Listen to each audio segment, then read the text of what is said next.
بسم اللہ الرحمن الرحیم۔ اللہم صلی علی سیدنا محمد و علی آلہ و اصحابہ و بارک وسلم علیہ۔ السلام علیکم ورحمۃ اللہ وبرکاتہ۔ لکھنؤ بازار میں ایک غریب درزی کی دکان تھی جو ہر جنازے کے لیے دکان بند کرتے تھے۔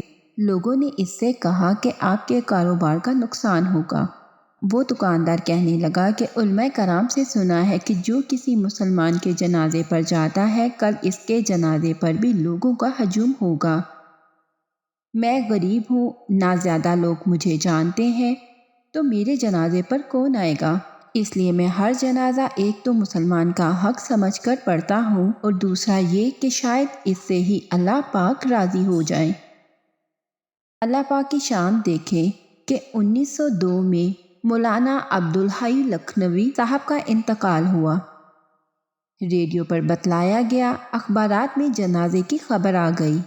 جنازے کے وقت لاکھوں کا مجمع تھا، پھر بھی بہت سے لوگ ان کا جنازہ پڑھنے سے محروم رہ گئے۔ جب جنازہ گاہ میں ان کا جنازہ ختم ہوا تو اسی وقت جنازہ گاہ میں ایک دوسرا جنازہ داخل ہوا اور اعلان ہوا کہ ایک اور عاجز مسلمان کا بھی جنازہ پڑھ کر جائیں۔ یہ دوسرا جنازہ اسی درزی کا تھا۔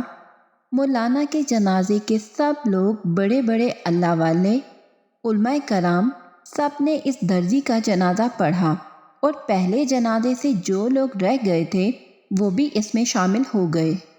اس غریب کا جنازہ تو مولانا کے جنازے سے بھی بڑھ کر نکلا۔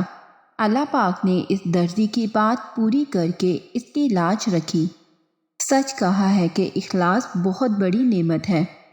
اللہ تعالی ہم سب کی زندگی میں آسانیاں عطا فرمائے اور ہمیں ہر نیک کام پورے اخلاص کے ساتھ کرنے کی توفیق عطا فرمائے تاکہ وہ ڈائریکٹ اللہ کی بارگاہ میں جا کر قبول ہو سکے۔ آمین، اللہم آمین۔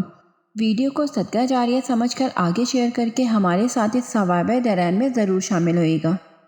اگلی ویڈیو تک اپنا بہت سارا خیال رکھیے گا۔ اللہ حافظ۔